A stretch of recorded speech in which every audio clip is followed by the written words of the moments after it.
O mundo tinha virado um verdadeiro inferno, lotado de monstros que não podiam ser derrotados com armas normais. A única esperança da humanidade era um pequeno grupo de pessoas com superpoderes. O mais forte entre eles era Kai, nosso protagonista. Mas, mesmo ele não era invencível.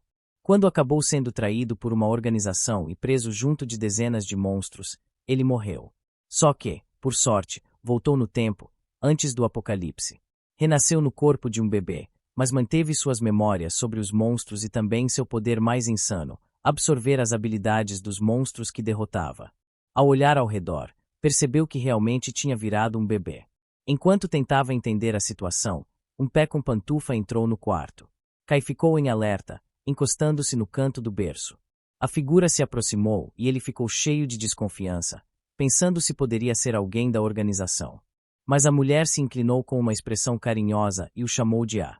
Na real, era sua mãe, que só tinha vindo checar se ele estava acordado. Depois de se certificar que estava tudo bem, ela voltou para a cozinha. Kai, ou melhor, A agora olhou ao redor. Tudo era pacífico e limpo, completamente diferente do mundo que conhecia. A TV estava ligada, pessoas passavam na rua e não parecia haver monstros por perto. Aquilo só podia ser uma era de paz. E o fato de ter renascido num lugar assim significava que o apocalipse ainda não tinha acontecido. Mais importante ainda, a organização também não existia ali. Pela primeira vez em muito tempo, ele podia sentir um gosto de liberdade. O calendário mostrava o ano de 2020. Isso queria dizer que ele tinha despertado antes da grande catástrofe. Péssima notícia, porque estava preso num corpo de bebê. Não conseguia nem ficar em pé direito, muito menos falar. Era crítico, porque o tempo era curto e não tinha como esperar uma infância normal enquanto o fim do mundo se aproximava. A olhou para a mãe e pensou se podia confiar nela, mas, em vez de confiar, talvez fosse melhor usá-la como marionete para os seus planos. Afinal, era a única adulta por perto.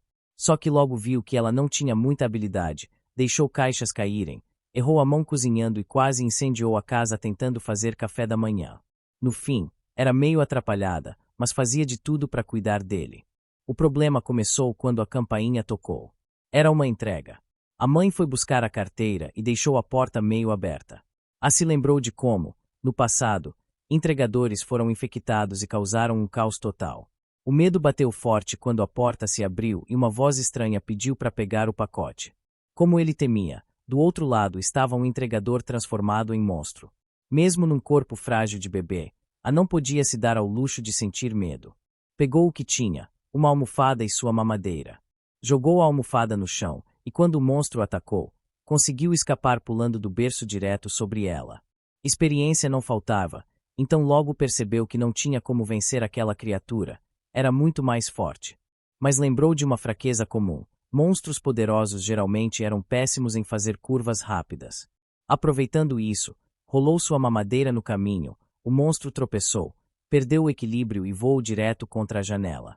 Enquanto respirava aliviado pela vitória, algo bizarro aconteceu. Uma cauda brotou de suas costas e se esticou até o corpo do monstro, devorando o núcleo da criatura. Era o mesmo poder que ele tinha na vida passada, a cauda de sapo. Uma habilidade brutal, que ele não entendia como tinha mantido mesmo após renascer. Pela memória, a catástrofe viria em 4 anos, e ele só tinha nascido 3 anos depois do desastre em sua vida anterior. Ou seja, estava num momento totalmente diferente. Mais um detalhe, quanto mais cedo alguém despertasse seus poderes, mais fortes eles ficavam. Atestou, transformando a mão numa lâmina afiada e destruindo parte do berço. Na vida passada, ele só despertou como classe S aos 7 anos, mas agora, sendo só um bebê, tinha potencial para alcançar o nível triplo S, uma verdadeira lenda. Esse poder seria seu caminho para riqueza, fama e até mulheres lindas. Convicto, decidiu que não fazia sentido continuar fingindo ser um bebê frágil. Mas, quando tentou sair, a parte quebrada do berço caiu em cima dele. Seu corpo não respondeu, e no último segundo antes do impacto, viu sua mãe correndo desesperada para salvá-lo. Nesse instante, memórias do passado invadiram sua mente, lembranças cruéis do mestre que o obrigava a comer comida de cachorro só para provar que ele era um animal da organização. A raiva cresceu dentro dele. Quando abriu os olhos de novo, os primeiros raios de sol iluminavam seu rosto. Tinha desmaiado após derrotar o monstro. Ao lado, sua mãe escrevia num caderno, com lágrimas escorrendo. O caderno estava cheio de anotações, e em uma página dizia que quase tinha perdido o seu tesouro. Era óbvio que ela estava falando dele. Além disso, apercebeu que sua mãe tinha um hematoma enorme nas costas, provavelmente por ter se jogado para protegê-lo quando o berço caiu. Se fosse a mãe da vida passada, ela já teria vendido ele para a organização sem nem pensar duas vezes, só para ganhar dinheiro fácil. Mas essa mulher arriscou a própria vida para salvá-lo. Isso mexeu com ele. Estendeu uma das mãozinhas para confortá-la. No instante em que ela sentiu seu toque, o abraçou com força. Estava claro, essa mulher não era como a de antes. Por isso, a decidiu que ficaria com ela por um tempo. Só que, mesmo nesse clima caloroso, o tempo não parava. Faltava menos de uma semana para o mundo mudar completamente. O próximo monstro já devia estar a caminho e ele precisava aguentar mais de 30 segundos de luta se quisesse proteger aquele novo lar. Enquanto isso, do lado de fora do prédio, um limpador de janelas começou a se contorcer de dor. Uma gosma azul escorria dos olhos, boca e nariz dele, descendo pelas tubulações do edifício até chegar a um ponto específico. Naquele mesmo momento, dentro do apartamento, a mãe já apareceu com algo coberto por um pano vermelho. Quando tirou, revelou um cachorro dentro de uma jaula. Ela tinha conseguido com o vizinho, achando que seria uma boa companhia pro bebê. A reconheceu o bicho na hora, um vira-lata feroz que já tinha visto na vida passada. Nunca imaginou que fosse revê-lo. Além disso, o cachorro era grande demais para ser só um pet de colo para um bebê. Mas isso podia ser uma vantagem. Se treinado direito, podia virar um aliado poderoso e até meio de transporte. No fim, talvez não fosse tão ruim ter um cachorro enorme. Sua mãe sorriu ao notar a pequena expressão de felicidade no rosto dele, convencida de que tinha feito a escolha certa. Depois, os deixou sozinhos para brincar enquanto ela continuava com os afazeres. A ficou encarando o cachorro, pensando no que faria com ele. Primeiro passo, alimentá-lo. Pegou uma salsicha da cozinha e ordenou que o cachorro comesse. Se obedecesse, ele se tornaria seu amo e o treinamento poderia começar. Mas o cachorro era simples demais para entender tudo aquilo. Quando se abaixou para pegar a salsicha, a tentou impor autoridade pisando em sua cabeça. Só que o cão não curtiu nem um pouco a falta de respeito. Deu uma patada tão forte que lançou o bebê pelos ares. Em seguida, virou-se tranquilamente para comer sua salsicha em paz. A não ia deixar barato. Deu um gritinho de batalha e pulou em cima do cachorro. Os dois começaram a brigar, enquanto a mãe ria das travessuras deles. No fim, parecia até que já tinham virado amigos. Na cozinha, ela se deu conta de que a farinha tinha acabado. Quando se abaixou para procurar mais, uma gosma azul monstruosa emergiu da pia, crescendo atrás do cachorro e do bebê que ainda se batiam, e se esticando direto na direção dela. No último segundo, o cachorro entrou em ação, pulou sobre a criatura e empurrou sua dona para o armário debaixo da pia, evitando que fosse atingida. Por sorte, a mãe não percebeu nada do que acontecia atrás dela, preocupada apenas com a dor na cabeça depois do empurrão. Enquanto isso, o slime começava a envolver o cachorro, tentando absorvê-lo e mudar de forma. A sabia que não podia perder tempo. Lembrou que monstros assim eram fracos contra a secura. Rapidamente, pegou sua mamadeira cheia de leite em pó, abriu e jogou o conteúdo sobre a criatura. O slime recuou, se contorcendo em pânico enquanto encolhia e quicava pela cozinha, perdendo umidade. Aproveitando a brecha, a o prendeu debaixo de um balde de lixo. Finalmente, parecia que tudo tinha se acalmado. O cachorro e sua mãe surgiram de trás da bancada, mas logo ela acabou derrubando farinha sobre os dois, deixando-os ainda mais atrapalhados. Desesperada para não manchar a roupa, correu para se lavar. Já mesmo coberto de farinha, estava animado com a vitória. Sabia que o slime podia ser usado como repelente natural de monstros. Se espalhasse o líquido nas janelas, poderia manter futuras ameaças longe. Mas, de repente, o balde começou a tremer. O slime saltou, aproveitando o silêncio para tentar escapar. O cachorro pulou na frente, bloqueando a fuga, e a disparou atrás, pronto para capturá-lo de novo.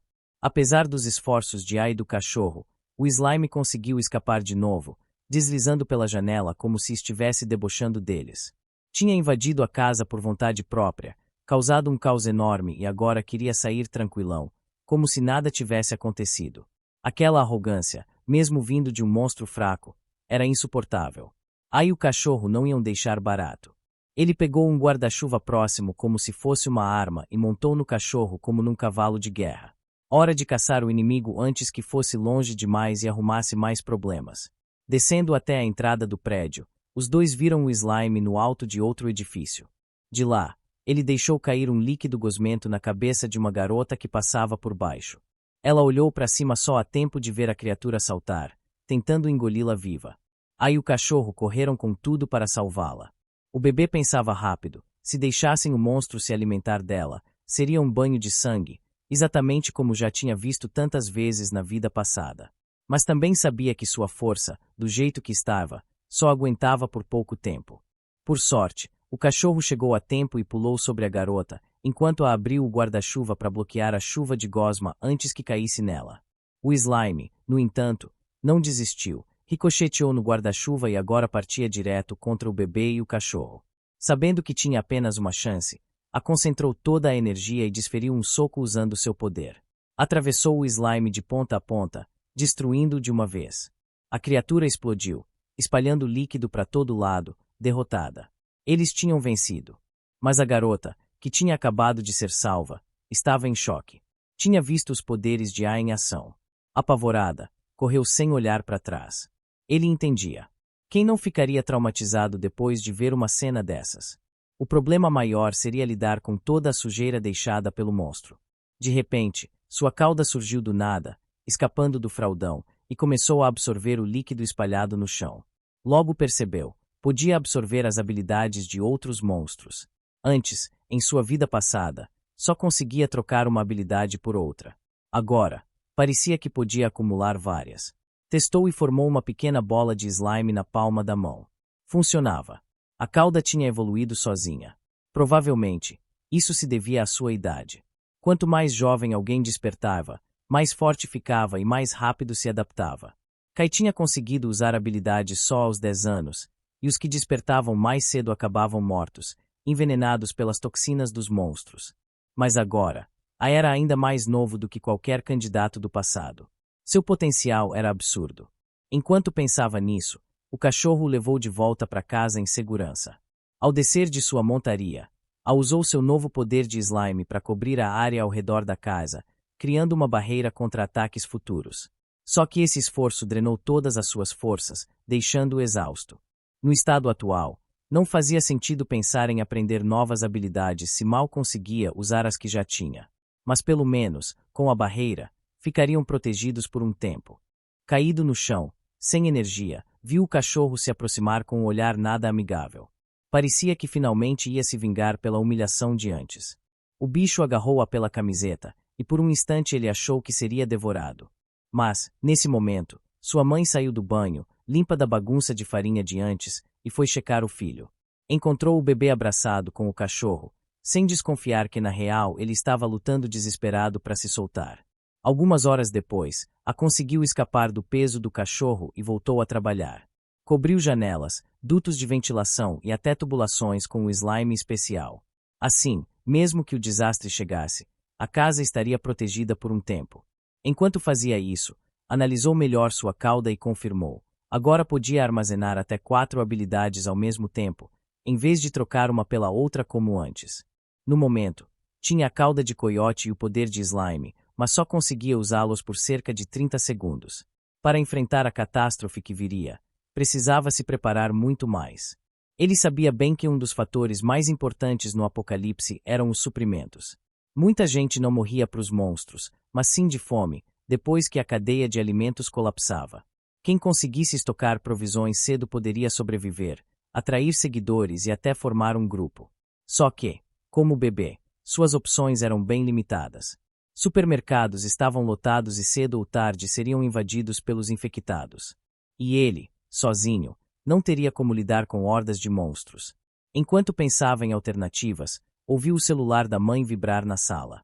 Eram mensagens do grupo de WhatsApp do prédio. O aparelho estava desbloqueado, então ele abriu e leu. Os moradores discutiam sobre um vírus estranho que se espalhava, transformando pessoas em monstros. Eles ainda não tinham noção da gravidade, mas sabia bem o que estava por vir. Criou rapidamente uma conta e entrou no grupo, alertando a todos para se abastecerem antes que fosse tarde. Mas ninguém acreditou. Sua conta era nova, sem foto, sem nada. Para eles, não passava de um troll. Quando já estava quase desistindo, chegou um pedido de amizade. A aceitou por curiosidade, e do outro lado alguém foi direto. Queria fazer um trato com ele sobre suprimentos. O usuário se chamava Yoto. Esse nome fez o bebê gelar. Era familiar demais. Yoto era exatamente o nome de uma mulher que trabalhava para a organização em sua vida passada. E sua intuição não falhava, era ela mesma. Numa sala cheia de computadores e aparelhos tech, ela tá deitada de boa na cadeira enquanto manda mensagens. Tudo indica que a parada vai ficar bem interessante para ela. Dá pra ver que, mesmo o cara do outro lado sendo super cauteloso, antes de fechar qualquer negócio quer ouvir a proposta dela.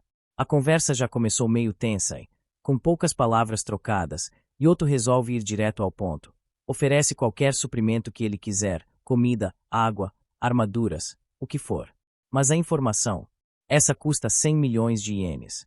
Só que ela mesma admite que transporte é um problema para ela, então manda outra proposta. Passa a informação em troca de 20% de tudo que ele conseguir juntar. O jeito que ela fala, junto com esse preço absurdo, parece coisa de criança brincando de empresária. E, sendo bem real, não tem como, é a mesma Yonto que ele já conheceu na organização. A segue cauteloso e pergunta por que deveria confiar nela. Além disso, por que aceitar o trato? Ela rebate perguntando se ele prefere ser inimigo dela em vez de aliado, dizendo que seria bem melhor se eles se dessem bem do que brigar ou desconfiar.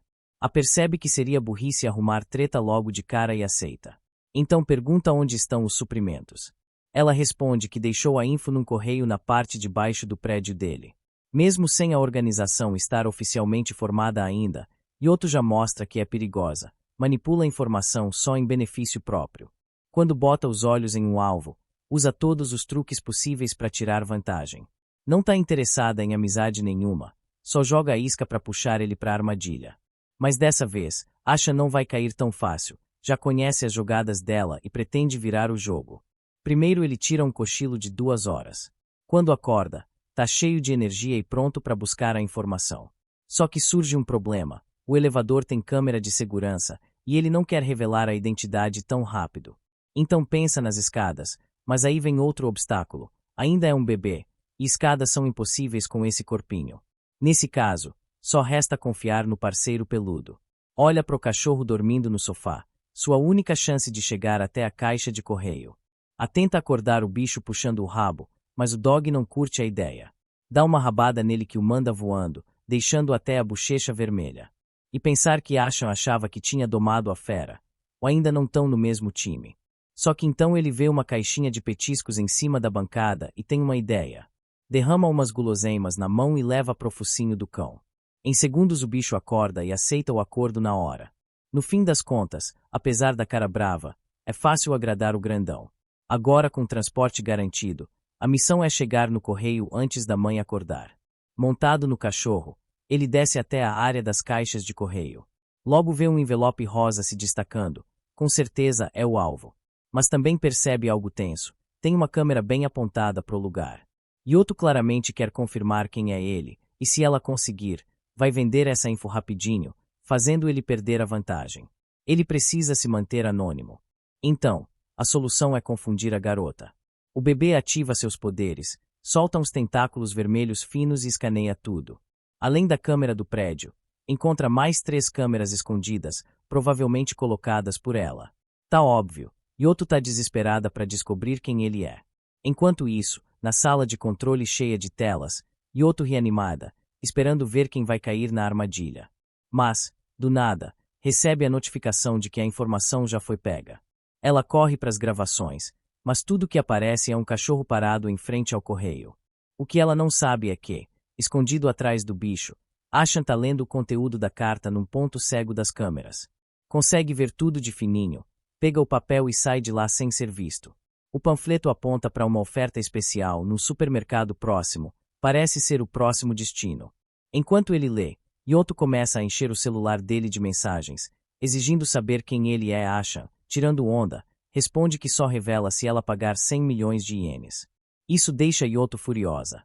Não aceita ser zoada desse jeito e decide que ele vai se arrepender de provocar. Ativa então um robô-aranha escondido no esgoto, equipado com câmera, proteção contra água, calor, ímã, choques, praticamente indestrutível. A aranha parte atrás deles. Mas antes de chegar perto, pá! Uma pantufa fofinha esmaga o robô em segundos.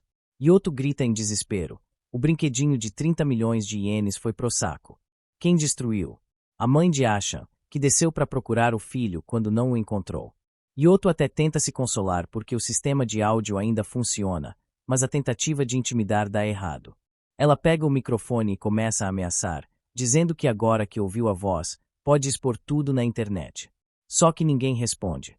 Do outro lado, a mãe e o bebê seguem conversando normalmente, sem dar bola, até comentam que estão com pouca roupa e podem resfriar. É aí que Yoto percebe, ninguém tá ouvindo nada do que ela fala. Ficou o tempo todo falando sozinha. E, mesmo com toda a rede de contatos dela, não consegue descobrir quem é de verdade esse interlocutor misterioso. Tá completamente no escuro. Enquanto isso, Ashan ganha uma carona tranquila de volta para casa com a mãe, que ainda dá bronca nele por ter saído sozinho, lembrando quão perigoso isso pode ser. A aranha mecânica estava toda detonada, funcionando só uns 4% no máximo. Aí Yoto finalmente entra em contato de novo com a Ai. Do nada, diz que vai dar as informações de graça junto com os suprimentos. Parece que ela meio que desistiu já. Foi até decepcionante o quão fácil foi fazê-la ceder, considerando todo o caos que ela tinha causado. Quando volta pro AP, a não leva bronca por ter fugido. A mãe acha que foi o cachorro que abriu a porta e que o bebê saiu meio dormindo depois. Por causa disso, decide que o cachorro não pode mais andar junto por um tempo e amarra ele para evitar que role de novo. Segundo Yonto, logo vai abrir um tipo de mercado estilo depósito, o que quer dizer que ela está planejando dar para ele coisas que roubou de outros. O estranho é o quanto ela está sendo generosa agora. Mesmo assim, se Ashan quer juntar material, precisa se mexer rápido. Mas antes, tem que descobrir como chegar nesse mercado. Ele até deixou o panfleto em cima da mesa para a mãe ver, mas ela nem ligou. Não dá para simplesmente falar, o fim do mundo tá chegando, mas ele precisa bolar algo.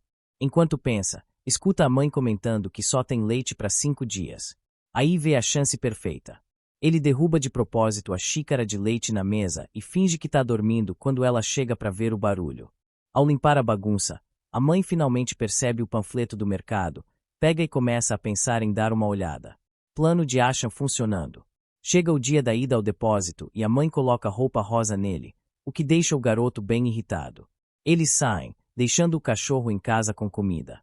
Quando chegam perto do mercado, um segurança aparece correndo e pergunta o que estão fazendo lá.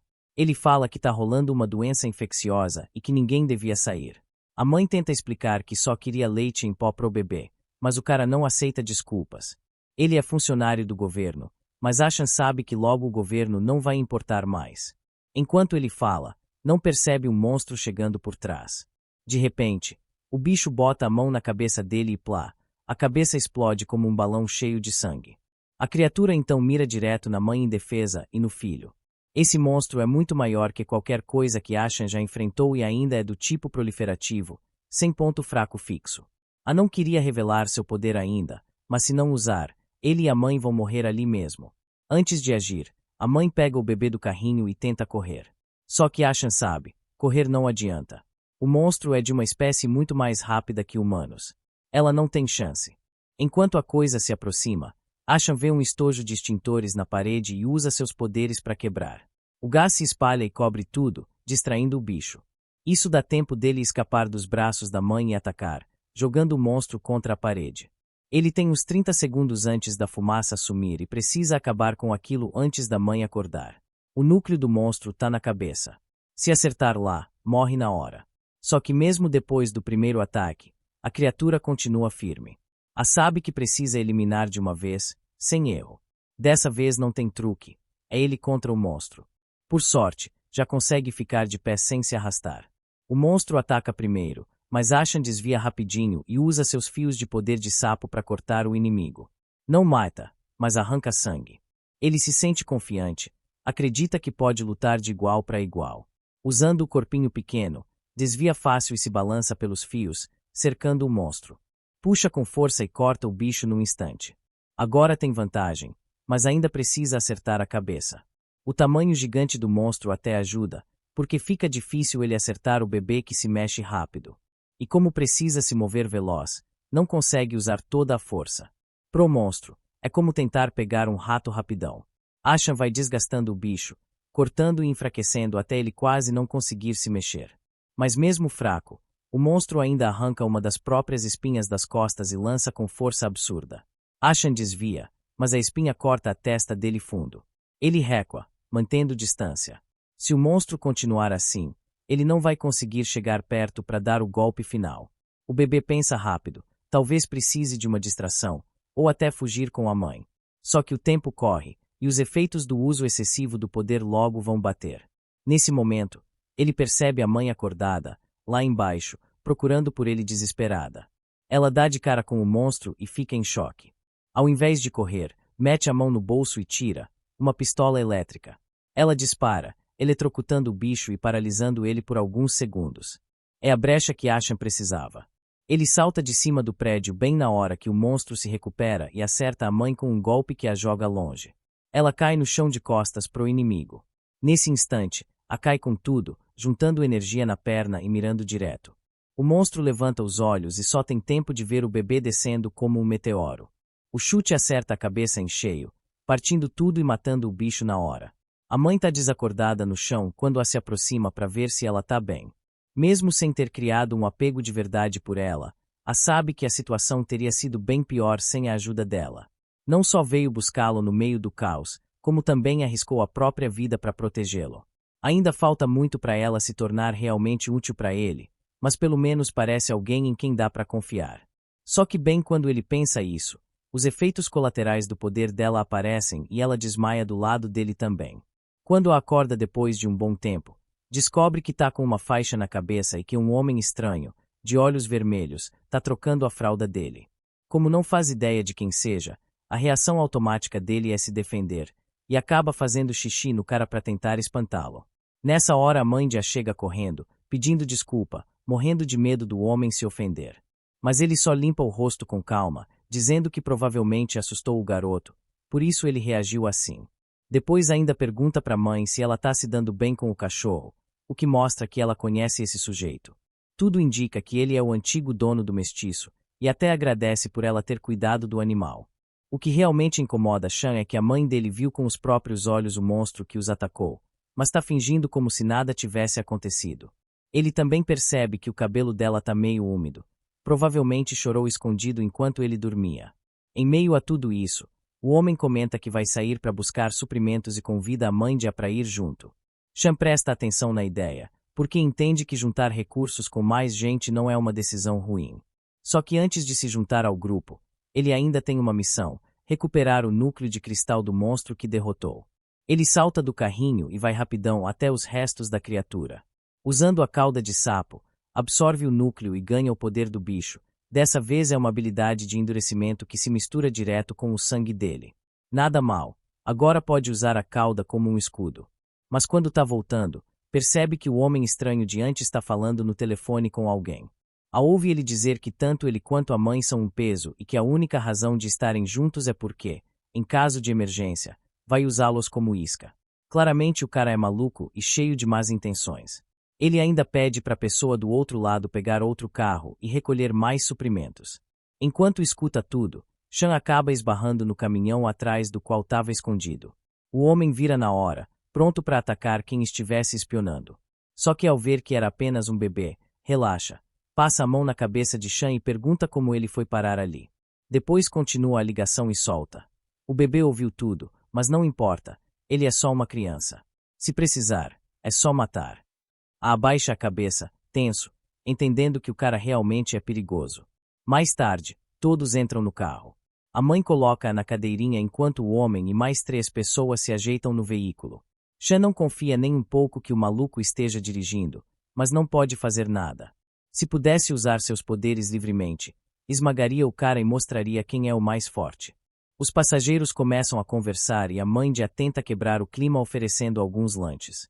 Estranho como todos parecem tão tranquilos, mesmo com o mundo acabando lá fora. Se pergunta se eles já viram monstros de verdade ou se simplesmente não entendem o perigo de sair de casa agora. O homem liga o carro, dá tchau pro responsável pelo condomínio e parte. A pensa que talvez essa calma toda seja só uma forma de defesa, fingir normalidade e esconder o medo. No caminho, a senhorita Link tira uma caixa de sanduíches e divide com todo mundo. Todos são vizinhos do mesmo prédio. A mãe, Lin Jingu, do AP 502, Denku, do 103, e Ryuko Kaizen, do 104. Ryu até pergunta como a mãe já consegue criar um filho sozinha, ainda mais sendo jovem e bonita, e comenta que sair com um bebê é loucura nessas condições. Ela admite que pensou em deixá-lo em casa, mas sempre que fica sozinho, Chan surta.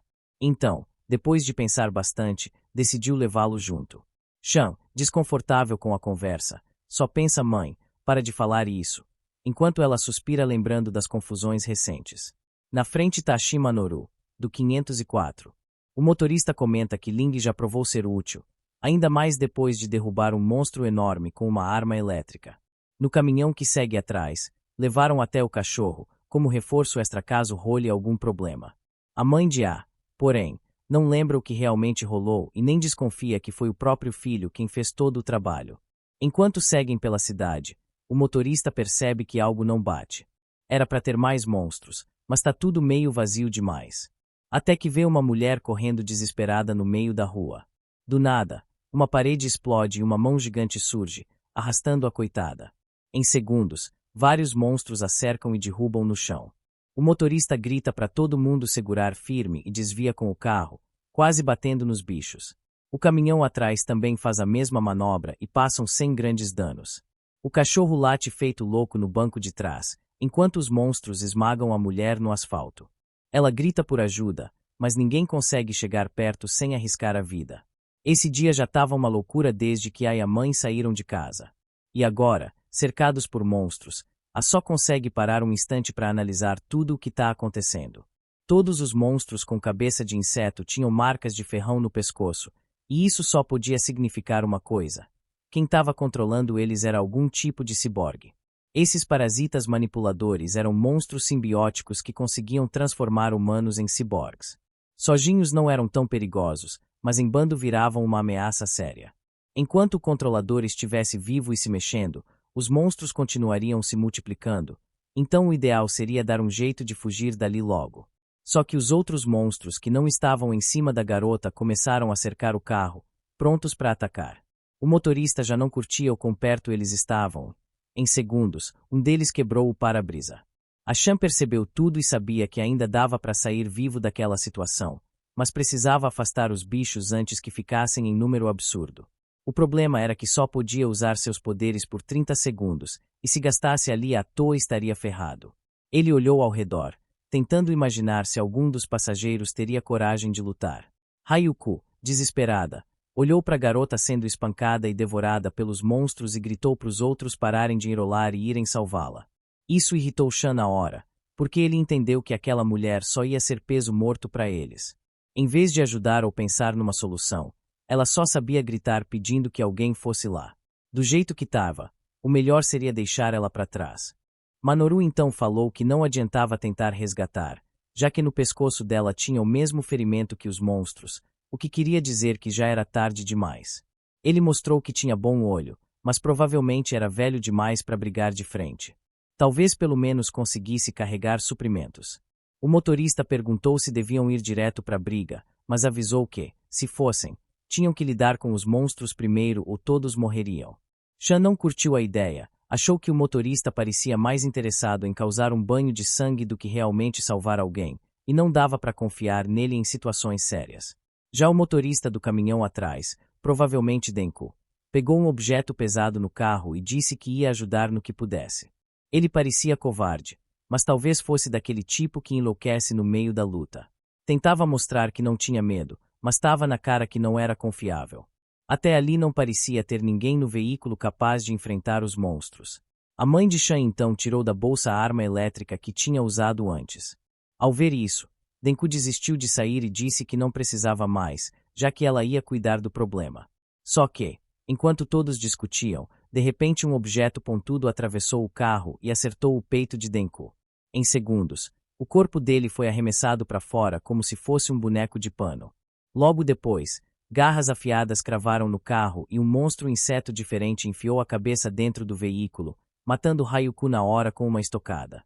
Tudo indicava que aquela criatura era o corpo principal que controlava os ciborgues, e provavelmente tinha ficado escondida só esperando o momento certo de atacar. Como ninguém dentro do carro parecia confiável, parecia que o bebê ia ter que intervir.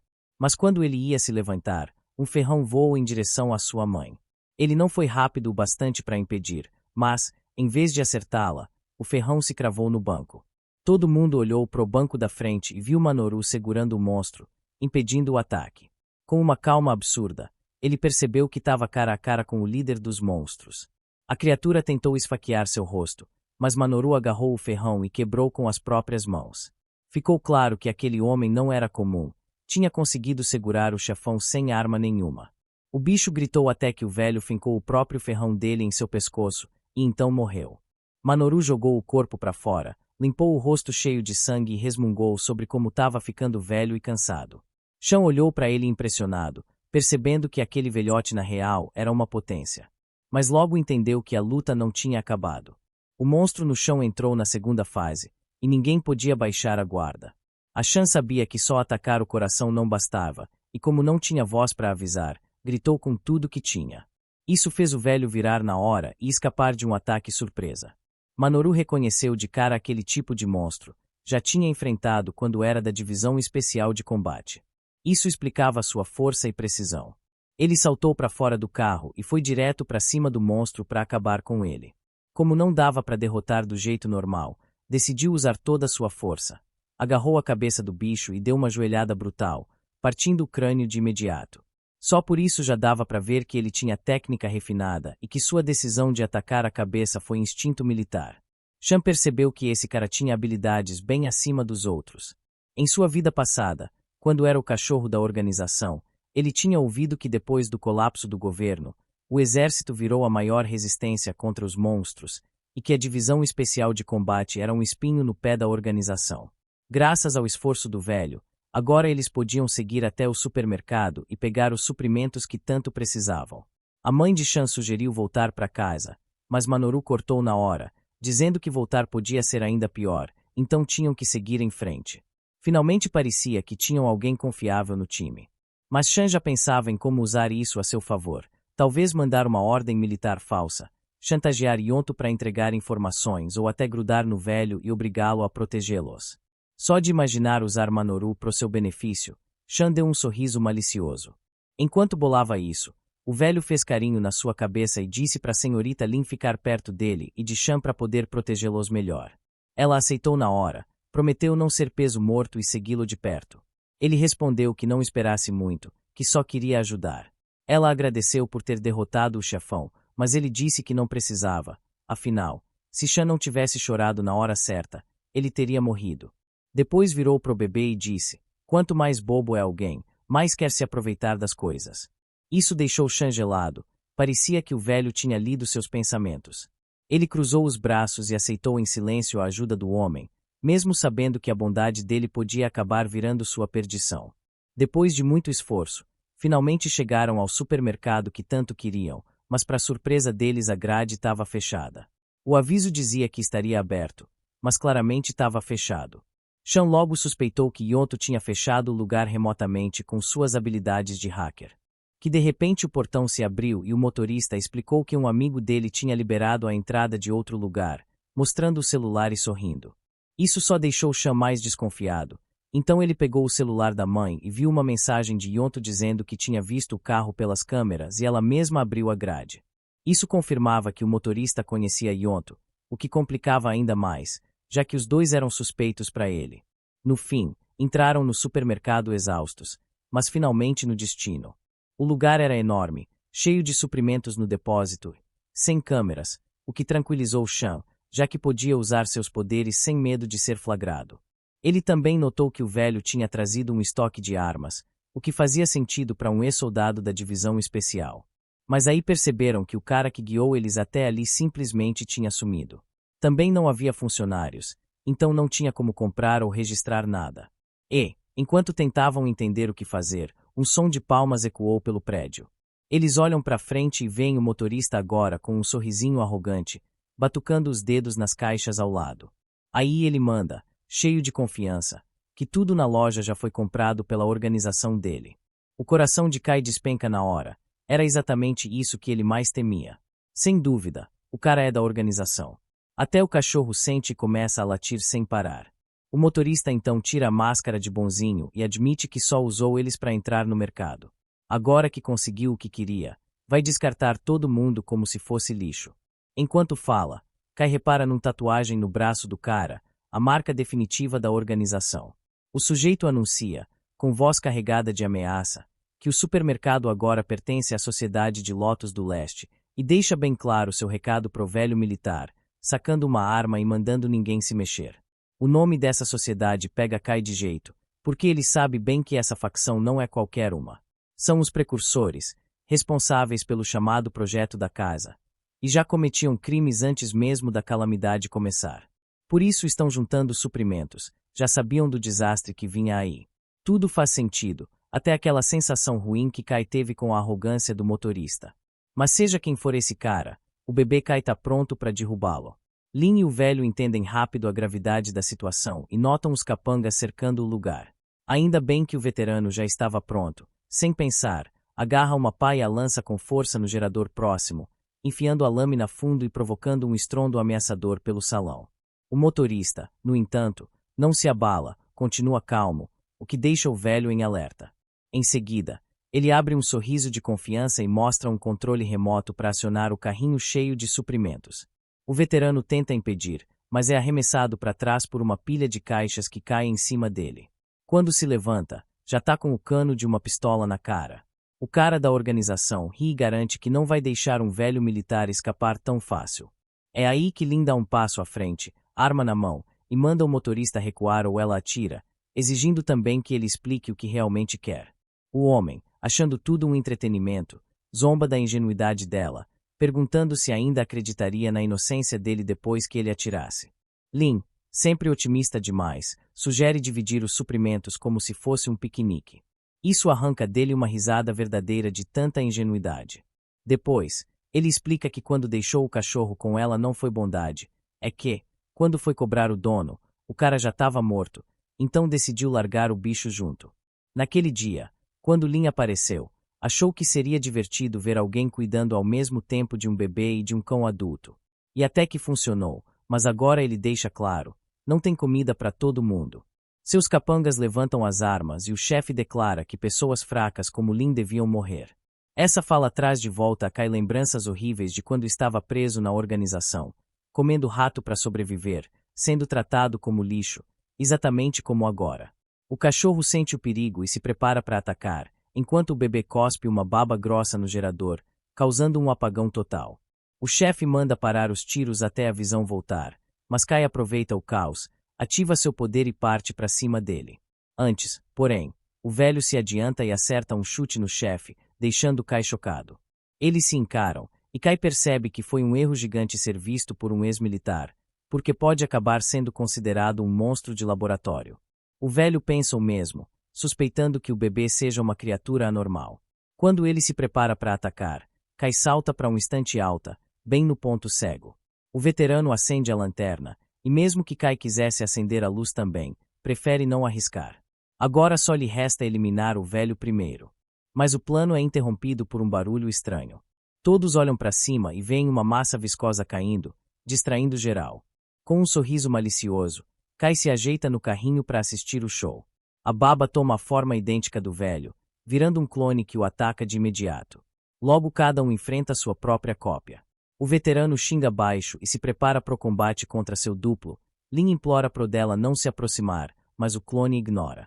O velho vê o bebê chorando enquanto o clone tenta pegá-lo, e supõe que Kai já tinha visto aquela coisa antes. Ele ataca a cópia, mas percebe que a criatura se regenera sem esforço. Força bruta não adianta, então larga a pá e muda de tática. Abre sua caixa de armas e puxa uma pistola. Lin consegue derrotar o clone dela com uma pistola elétrica, aproveitando que eletricidade é a fraqueza dessas criaturas. Kai também derrota sua cópia com uma enxurrada de ataques. Por fim, o velho elimina seu clone com fogo concentrado. Só que não acabou.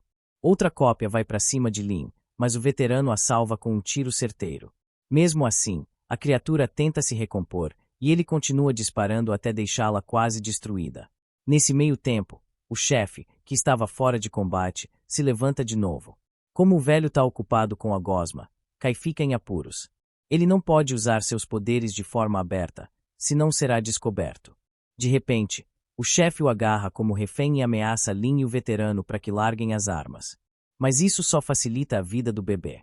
Quieto, Kai ativa sua baba e controla um dos capangas do chefe, que sem perceber puxa o pino de uma granada. Segundos depois, uma explosão sacode o lugar inteiro. Mesmo ferido, o chefe sobrevive e ainda segura Kai, mas o bebê aproveita e usa a cauda para roubar discretamente um núcleo de cristal de primeira classe. Apavorado e sangrando, o chefe foge para outra sala, tranca a porta e ordena aos seus homens que preparem o carro para escapar. Nesse momento, Kai vê uma tatuagem no pescoço dele e tudo faz sentido. Aquele homem não é outro senão Lai, o verdadeiro líder da organização, o mesmo que fez sua vida anterior virar um inferno. Naquela época, Lai sempre usava máscara, por isso Kai nunca tinha visto o rosto. Agora, como bebê, tem o privilégio de olhar diretamente para ele. Sua expressão muda, o olhar intenso deixa até Lai desconfortável. De repente, uma névoa vermelha começa a preencher o quarto, o pó carmesim, um fenômeno mortal nesse mundo cheio de catalisadores, capaz de transformar ou matar qualquer humano que respire. Vários capangas de Lai começam a se transformar em monstros horrendos e partem pro ataque. Sem piedade, Lai joga Kai no meio das feras, usando o bebê como isca para poder escapar. Só que Kai já esperava isso. Ele tira o núcleo do bolso, ativa e, num piscar de olhos, se transforma em um guerreiro completo, pronto pro combate. O primeiro monstro salta sobre ele, mas seus tentáculos bloqueiam o ataque sem esforço. Fundido ao núcleo, Kai alcança um nível absurdo de poder, tão alto que as criaturas mal conseguem manter a forma sólida diante dele. Uma delas tenta soltar um laser do olho, mas Kai atravessa o raio sem se abalar, perfurando o corpo da criatura com facilidade. Movendo-se como nunca, seus tentáculos cortam os inimigos como faca em legumes. Enquanto isso, Lai observa a cena horrorizado, sem entender nada. Ele não viu a transformação de bebê para guerreiro, então só encara confuso e pálido. Kai sorri satisfeito, sabendo que ainda não foi reconhecido, o que torna tudo mais delicioso. Ele avança, olhar pesado, sem dúvida nenhuma. Chegou a hora da vingança. Apavorado, Lai puxa a arma e dispara. Mas Kai já é mais rápido que as balas. Embora o corpo que possui agora não seja sua forma original, comparado com sua versão infantil, sua velocidade e agilidade atingiram um novo nível. Ele fecha a distância em um instante. Quando está a apenas 1 centímetro do inimigo, Lai consegue supor que está diante de um monstro, mas Kai não lhe dá a oportunidade de pronunciar uma única palavra. Com um único movimento, o lança pela sala, fazendo-o colidir contra um canto. Tosse e sangue saem da boca de Lai, que murmura algo sobre uma história que ouviu alguma vez e que agora entende ser real. Kai se pergunta brevemente a quem ele se referia, mas não há tempo para pensar. De repente, Lai tira uma seringa e se injeta com um líquido estranho, e em segundos seu corpo começa a se contorcer grotescamente, mutando em uma forma monstruosa. Ao observar a transformação, Kai compreende imediatamente a verdade. Muito antes do grande catalisador, a organização já experimentava com essa substância, uma fórmula projetada para transformar humanos em monstros sem tirar sua sanidade. À medida que a criatura cresce, o medo se desenha no rosto de Kai quando a besta se lança sobre ele com brutalidade. Ele consegue bloquear o ataque e responde imediatamente com seus tentáculos. Após o primeiro confronto, percebe que não está lidando com uma ameaça comum, já que o monstro continua atacando incessantemente, lançando golpes com tentáculos de prata que Kai consegue desviar por pouco. Cada movimento deixa claro que essa criatura foi criada para capturá-lo desde o início, e um calafrio percorre suas costas ao reconhecer que está diante do mesmo monstro que o matou em sua vida passada. Contudo, desta vez não é o mesmo, já não é um ser indefeso e não pretende morrer novamente pelas mãos daquela besta. Com determinação renovada, esquiva cada ataque com concentração feroz e energia desafiadora. De repente, uma poderosa explosão atinge o monstro. Quando a poeira se dissipa, Kai vê o velho militar recarregando sua arma com balas roubadas da sociedade do Lotus do Leste. Irônico usar as armas do inimigo para fazer o bem. Enquanto o velho concentra seu fogo no monstro de olhos gigantes, que não é outro senão Lai em sua forma bestial, Kai sorri amplamente, percebendo que o jogo agora virou a seu favor. Enquanto isso, Lai lembra sua entrada na organização, quando um representante o convenceu com histórias sobre uma catástrofe iminente, afirmando que unir-se à organização era a única forma de sobreviver. Ele recebeu algo como presente de iniciação, que revelaria sua verdadeira natureza. Injetando o composto e despertando seu lado monstruoso, compreendeu que era um ser destinado a explorar as fraquezas alheias. Desde criança manipulava os outros, como quando disse a uma mulher obesa que seu marido era infiel, levando-a a confrontá-lo, aproveitando-se depois do caos para atraí-la e aprisioná-la com promessas de uma nova vida. Assim, Lai tornou-se um verdadeiro monstro humano e agora renasceu como o Trister Lai, monstro de nível 4. Tudo o que Kai viu até então foram alucinações induzidas pelo medo e pela manipulação de Lai, que ainda esperava o momento certo para atacar. De repente, uma bala o acerta, lembrando que o velho está pronto para lutar novamente. Frustrado, Lai ataca com fúria, mas o veterano se mantém oculto, lançando ataques das sombras.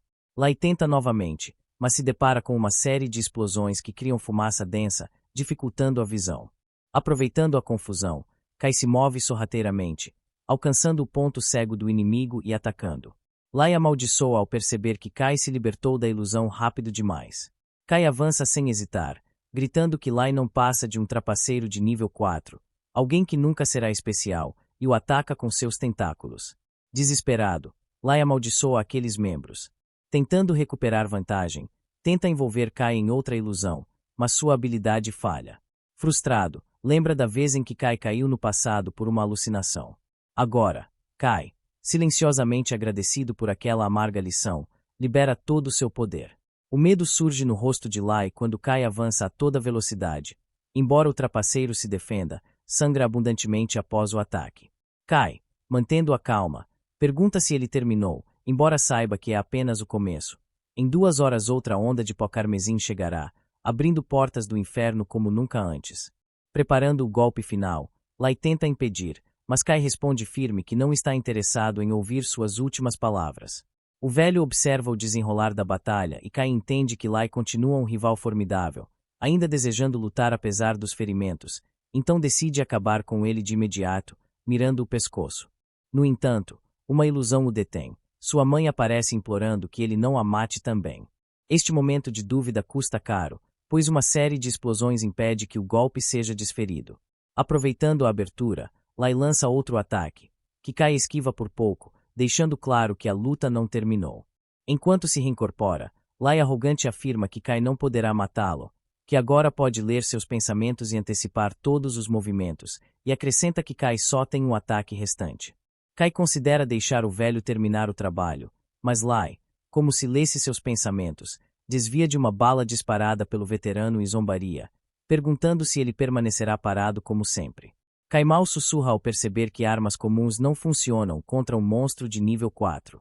Enquanto Lai, cada vez mais confiante, afirma que pode ver através de todas as táticas do velho, com uma risada sinistra e se proclamando um ser divino, dirige-se ao local onde o veterano está escondido.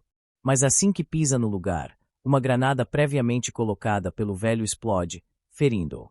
Ao ver Lai enfraquecido, Kai elogia o velho pelos reflexos e se pergunta onde ele está agora. Como se respondesse ao seu pensamento, o veterano aparece atrás de Lai, pronto para atacar, mas Lai reage a tempo e desvia do golpe. Quando está prestes a contra-atacar, Kai grita seu nome para distraí-lo. Surpreso, Lai pergunta se Kai quer conhecer seu futuro, e enquanto está desconcertado, o velho dispara. Nesse instante, uma visão invade a mente de Lai, mostrando-o constantemente lidando com fracos, sempre um perdedor inútil. Kai lhe mostra um futuro em que ele jamais poderá se destacar. Enfurecido, Lai segura a própria cabeça, negando desesperadamente, mas outra visão surge, mostrando-o ajoelhado diante dos outros em postura patética. Incapaz de aceitar seu destino, ele ataca violentamente, mas em sua loucura acaba se ferindo sozinho. No momento seguinte, todos observam atonitos enquanto Lai tira a própria vida. Kai sorri satisfeito, finalmente enganou o maior trapaceiro de todos. Nos últimos instantes, Lai consegue ver as memórias de Kai, e seus olhos se arregalam de terror ao reconhecer o monstro à sua frente. Ele grita desesperado que Kai deve sair de sua mente. Em seu último suspiro, declara que esse é o verdadeiro significado do aviso sobre o bebê. O velho olha para Kai, intrigado, Eli Quebrado continua dizendo que Kai é o ovo da calamidade, deixando tanto o menino quanto o veterano estupefatos. Adverte que, ao iniciar essa revolução, renunciou a qualquer possibilidade de levar uma vida normal, pois a partir de agora a organização não descansará. Mas antes de revelar mais, um tiro repentino o silencia para sempre. Kai e o velho se viram rapidamente para a origem do disparo e descobrem uma nova figura descendo de um jipe, explicando calmamente que, se não matar seu inimigo a tempo, esse inimigo acaba se tornando você mesmo. Ao perceber que o homem pertence ao exército, Kai se coloca imediatamente em alerta. O recém-chegado chama o velho de mestre, atribuindo-lhe justamente essa lição, e se apresenta como Capitão Leon, mais conhecido como Lobo da Neve.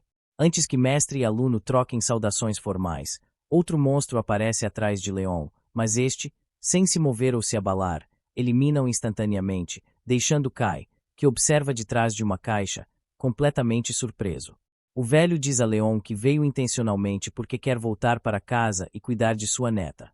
Leon, mostrando uma foto da menina, pede que ele retorne ao quartel-general, lembrando que estão em estado de emergência e que o exército precisa de seu comandante.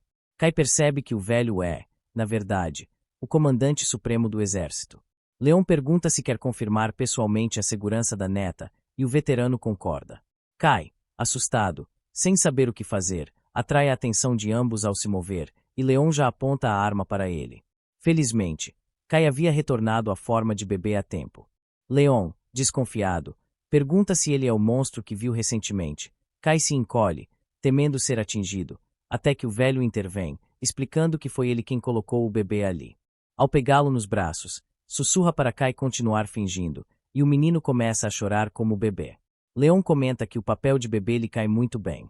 Kai, no entanto, detecta uma estranha aura em Leon e observa atentamente, questionando-se se já o viu antes na organização. Mais tarde, Kai é colocado em uma creche com outros bebês. Quando a enfermeira o deixa no berço, Leon ordena que ela se retire, e ela obedece sem protestar. Kai finge dormir, ouvindo tudo, perguntando-se onde estará o velho e que tipo de lugar é aquele. De repente, o choro de outro bebê chama a atenção de Leon, que primeiro comenta suavemente sobre sua energia, mas depois usa sua habilidade para fazê-lo dormir. Kai observa horrorizado, lembrando que Leon ocupa um lugar importante na organização, conhecido pelo codinome Tanque, e possui uma habilidade extremamente rara e perigosa. Pode manipular o sangue de qualquer pessoa para explorá-lo à vontade. Ele percebe que Leon não fez o bebê dormir naturalmente, mas o deixou inconsciente ao privá-lo de oxigênio. Claramente, é alguém de quem Kai deve se proteger, especialmente após sua tentativa anterior de matá-lo. Agora, Leon se aproxima, enquanto Kai reflete sobre suas próprias habilidades, despertadas prematuramente, considerando que a organização ainda está se formando. Ele se pergunta se será um dos poucos compatíveis a ativar seus poderes antes do apocalipse. Nesse instante, Leon decide inspecioná-lo e ordena silêncio. Kai prende a respiração durante toda a verificação. Assim que Leon se afasta, o menino solta um suspiro de alívio. Antes de ir, Leon comenta o quão divertido tudo isso é.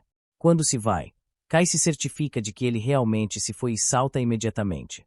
Ele se lembra de Lai como um trapaceiro capaz de manipular mentes e sabe que possui uma habilidade divina de absorção, criando uma barreira mental que protege seus pensamentos. Para se proteger ainda mais, regula o fluxo sanguíneo, desacelerando e permitindo que o sangue falso seja absorvido automaticamente. Observando ao redor, Kai se pergunta se os outros bebês ali também seriam ovos da calamidade. Não é um termo desconhecido para ele, já que o ouviu em sua vida passada, embora, por seu baixo status na época, jamais tivesse acesso a tais informações. No entanto, Kai acredita que Leon deve saber algo sobre isso. Em seguida, analisa a situação do exército, destruído pela organização em sua vida anterior, e seus pensamentos se voltam para o velho, que claramente não confia em Leon. Considerando que insistiu em verificar pessoalmente a segurança de sua neta, Kai também reflete sobre a inspeção que Leon lhe fez e a quantidade de pensamentos que o invadiram naquele momento. Ele se lembra brevemente de sua mãe e do cachorro, mas imediatamente afasta essas ideias. Não está em posição de pensar nos outros. Sua prioridade é elaborar um plano de fuga. Tenta abrir a porta usando sua habilidade, mas não consegue. Lembra que, após obter o núcleo de cristal anteriormente, fundiu a habilidade chamada Sombra Negra, o que atualmente limita o uso de muitas outras técnicas. Por enquanto, só pode utilizar sombra negra e barreira divina, sendo esta última útil para resistir a ataques mentais, enquanto a primeira é poderosa demais e arriscada para sua situação atual. Decide, então, esperar e entender melhor as intenções de quem o cerca antes de se expor. Até agora, fingir ser apenas um bebê tem sido bastante eficaz. De repente, nota algo estranho surgindo de outro berço, um bebê cujas pernas se transformam em galhos de árvore, confirmando que a criança também é compatível. Depois, vê vários outros bebês manifestando diferentes tipos de habilidades e lembra que, em sua vida passada, essas crianças eram sempre mantidas em cativeiro. Agora percebe que todos foram colocados em um local similar ao seu. De repente, uma videira o envolve e o levanta do chão. Tenta se libertar sem sucesso e hesita por um instante sobre usar seus poderes, mas nesse momento aparece outro menino que o ajuda a escapar. Trata-se de uma criança de 5 anos que aconselha Kai a simplesmente fingir estar dormindo. Kai se surpreende ao ver que uma criança tão pequena já domina suas habilidades e murmura uma maldição baixa. Ao ouvir um barulho atrás de si, o outro menino desaparece rapidamente, e ao se virar, Kai vê algumas enfermeiras entrando na sala para uma inspeção. Ele se apressa a fingir que está dormindo no chão.